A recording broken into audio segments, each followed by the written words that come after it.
Quando se iniciou a tribulação, o homem e a mulher foram criados com boa saúde, fortes, sadios, felizes e em comunhão com Deus. Mas Satanás, o enganador, levou Adão e Eva a desobedecerem às ordens de Deus e duvidarem da sua palavra. Eles pecaram contra Deus e entregaram-se à autoridade de Satanás para serem seus escravos. Por causa disso, foram expulsos do jardim do Éden para ficarem separados para todo sempre da presença de Deus. Foi então que a doença, a dor e a enfermidade começaram sua obra de destruição à saúde da própria criação de Deus e, desde então, tem feito assim.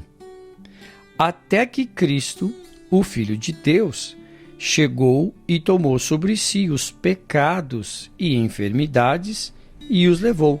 Ele pagou penalidade pela desobediência do homem, sendo açoitado e crucificado. Ele suportou a sentença de morte em nosso lugar. Agora que Jesus Cristo já pagou nossa dívida e já sofreu a penalidade em nosso lugar, Deus nos declara libertos. Por seu sangue derramado, nós recebemos remissão de pecados e pelas suas feridas nós fomos sarados, conforme está em Mateus capítulo 26, versículo 28 e 1 Pedro capítulo 2, versículo 24. Nossa libertação, nossa salvação, libertação e redenção de todas as obras de Satanás foram consumadas por Cristo no Calvário. Quando ele anunciou as palavras "está consumado", foi como se tivesse erguido a bandeira de vencedor sobre a terra conquistada, onde travara batalha e o inimigo vencido tivera de render-se. Cristo, o príncipe da salvação, segundo Hebreus capítulo 2, versículo 10, o autor e consumador da fé, Hebreus capítulo 12, versículo 2, veio a este mundo, derrotou nosso inimigo, despojou-o da sua autoridade, levou nossas dores e nossos fracassos e ressuscitou do túmulo, triunfando sobre o diabo. Ele declarou triunfantemente: está consumado. Nossa salvação, cura e libertação estão consumadas. A bandeira da vitória foi desfraldada. O pavilhão de amor e paz, manchado de sangue, foi arvorado e está flutuando como símbolo do triunfo e da vitória completos de Cristo sobre todas as obras do Satanás, que Jesus veio destruir. Agora estamos libertos da mão do opressor. Corpo, mente e alma, estamos libertos. Nossa terra está livre. Foste comprados por bom preço. Glorificai, pois, a Deus no vosso corpo e no vosso espírito, os quais pertencem a Deus. 1 Coríntios capítulo 6, versículo 20. Cristo, o príncipe de nossa salvação, guerreou em nosso lugar e nos libertou do poder e domínio do inimigo. Agora podemos dizer: estou salvo pelo seu sangue e curado pelas suas feridas, pois a redenção é nossa para todo sempre. Oposição de guerrilheiros, guerra ilegal. Vamos analisar isso. Mas por que há tantos cristãos ainda enfermos e doentes? Porque, apesar de nossa propriedade estar legalmente livre do inimigo, de o regime de Satanás ter sido destruído por Cristo e de Satanás ter sido privado do poder sobre nós, ainda resta uma hostes de demônios que continuam a resistir ao nosso avanço e à nossa vitória. Os espíritos malignos não têm direito legal para continuarem a oprimir e afligir com doenças e enfermidades aqueles que são salvos. Mas eles sabem que milhares de pessoas não sabem que Satanás se entregou e foi derrotado.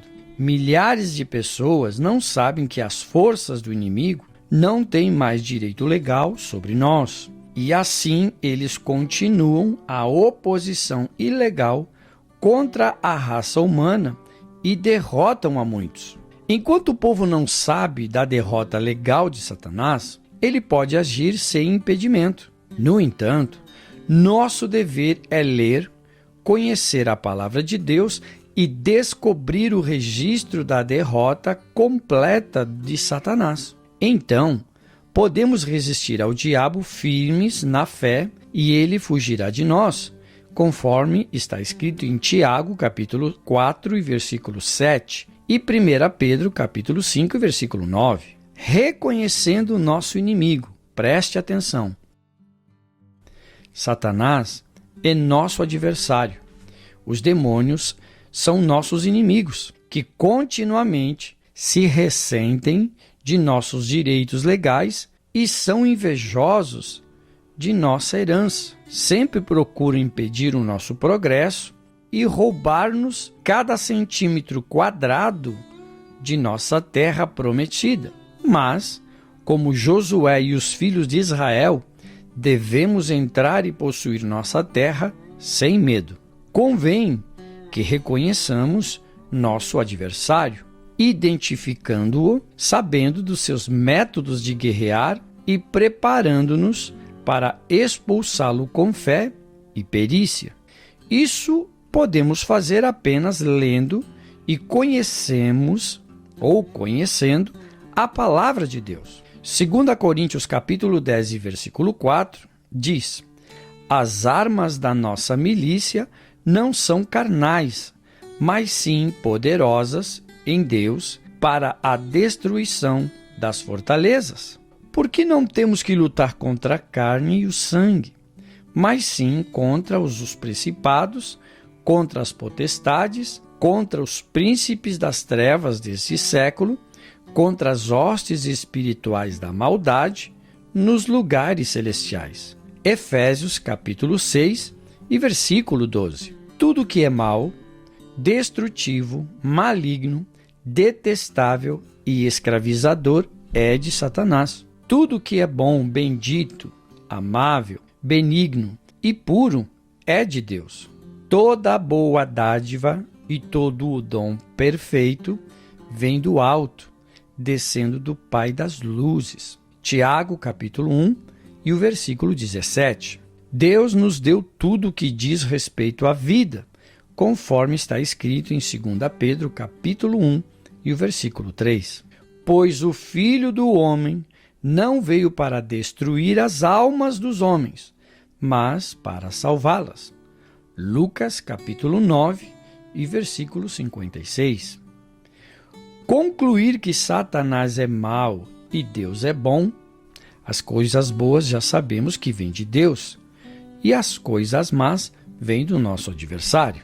Satanás, nosso adversário, está sempre presente para desafiar nossa fé, nossa sinceridade, nossos direitos de aliança. O maligno permanece sempre em rebelião flagrante contra Deus e a sua família. Mas Jesus Cristo se manifestou para desfazer as obras do diabo. 1 João, capítulo 3 e versículo 8. As obras do inimigo são, e sempre foram, matar, roubar e destruir. Destruir o quê? Almas, mentes e corpos da criação de Deus, total ou parcialmente. Cristo veio para destruir todas as obras más do inimigo e vencê-lo, dando-nos autoridade sobre todos os demônios. Como Satanás se ressente disso, como ele é invejoso, ele se opõe a nós, ele nos detesta. Entretanto, somos prevenidos e estarmos sempre de prontidão.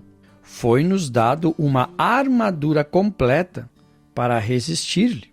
Jesus, antes de regressar ao Pai, outorgou a todo cristão o direito de usar seu nome contra o inimigo. A espada do Espírito é a palavra de Deus, está em nossas mãos.